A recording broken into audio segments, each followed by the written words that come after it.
So dealing with the programmed slash conditioned self. So I want to talk about irritation, frustration, annoyance today, and what this is actually really pointing to. So usually, when we feel irritated or annoyed or really frustrated with something out there, that seems out there,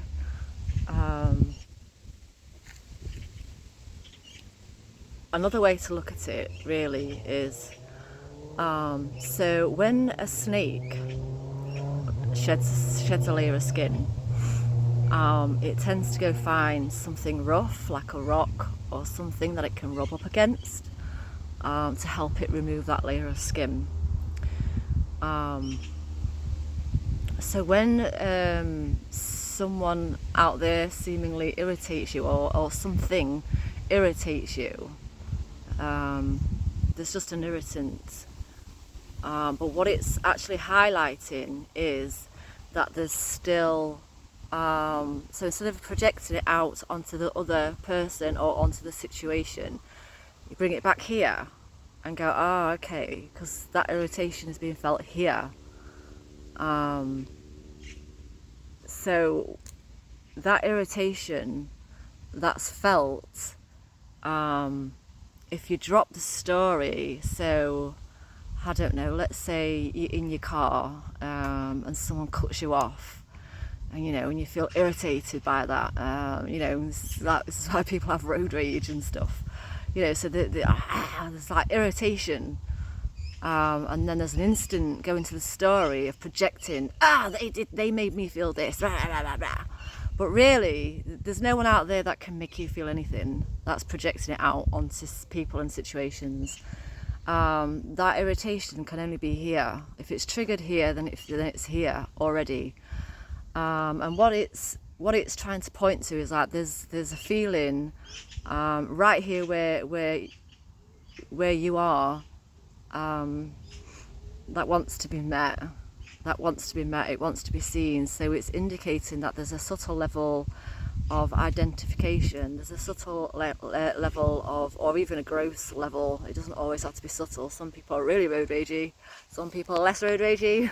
It can be gross or subtle. So it's that irritation that's asking you to look here, and where is it here? So then what I recommend people to do is, instead of going, so drop the story about someone cutting you up in traffic, and drop straight into the feeling of where is the tension in my body? Where is the tension? Is it in my shoulders? Did I just go tense in my gut? And feel into the sensation of that. And it's not about someone cutting you up in traffic. It's about where am I feeling this in the body, and then you can just see that nothing's personal. So the person that irritates you or annoys you today, you can call that grace. That's grace. That's life seemingly creating another to come into your field of awareness, if you like, to be an irritant, to be a rock. So you can rub up against that, and it's and you can reveal your own conditioning, your own program beliefs, of where identity is still being held on to, of where belief of separation is still being believed in, that there are people out there that can make you feel any kind of way. So I think this is just kind of helpful. That's why some people tend to annoy you more than others, because there's a certain irritation within your system that's still waiting to be met. The best thing you can do, see, it's just like me now. See, I might still get irritated or annoyed at something, just because I've seen I've seen through this. it doesn't mean that the conditioning doesn't still get annoyed. It's not as huge as it once was, but there is still sometimes irritation here, or there is something that might just annoy me here, and there can still be a reaction from me, only it's instantly recognized now. So when there might be a bit of a reaction, but there's mostly now there'll be like a a laugh at myself at this here, reacting, and then because it's noticing that, oh, it's just conditioning, it's not really who I am. It's just an expression of what is right now, but it's not the full totality of who I am. There's just an irritant, there's an irritant, and this is usually why we use things like smoking or distracting or avoiding in all sorts of ways to cover up that irritating feeling that we get, because it's underlying all the time. When there's identification, there's a level of annoyance and irritation all of the time, actually. And if it's not ready to be met yet, then we will use things to distract ourselves from that, and we'll use the game of blame. There's a game of blame going on and projecting it out there onto an illusory world. Yeah. So if there's something that feels a bit rough, or like an irritant, or an annoyance, frustration, I think the easiest way to see it is to come straight back here.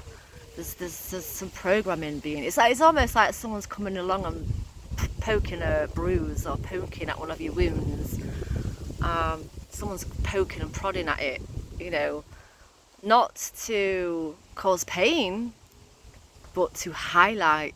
Oh, look here. There's still something here to see and feel into.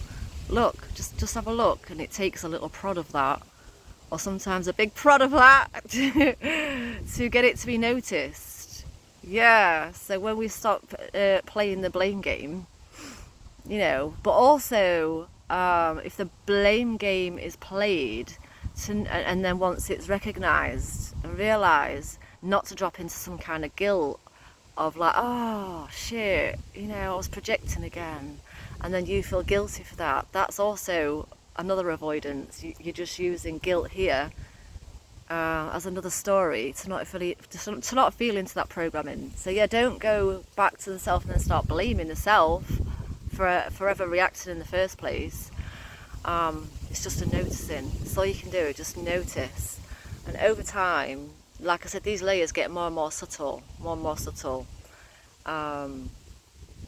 And actually what happens once it's been met, once that irritation inside has been met, and it's realised that all is self, even the irritant that looks like it's out there, all is self. And once it's been brought back home, usually there's a level of real appreciation for the irritant and for just this, And then what I've done over time, is I'll usually, if I can't physically say thank you to that person, I'll send them love from an inner place. But if I can, I will actually tell them thank you for that little dance there. Yeah, thank you for being that little bit of rough, for being that irritant, for being the one that pissed me off a little bit today. Because now I was able to meet something deeper within this here, and it melted it away, and it just gets filled with this love of just this love, unconditional love. Yeah, so yeah, that's just my little video today on meeting the conditioned, programmed self. Because I think sometimes it's easy to say there is no self, but sometimes, if we're going straight to that absolute kind of language again, sometimes just going to there is no self is not always useful, especially if there's strong identification. Just going straight to there is no self. Yeah, on one level that's true, and it is just conditioning and programming that's expressing as this right now. But I think if we jump ahead to that no self too soon, that can be a form of bypassing. So there's a form of bypassing what's actually trying to be pointed and felt within the system here. Yeah, so then there's a true appreciation for all kinds of irritants, and all kinds of things that seem to annoy you.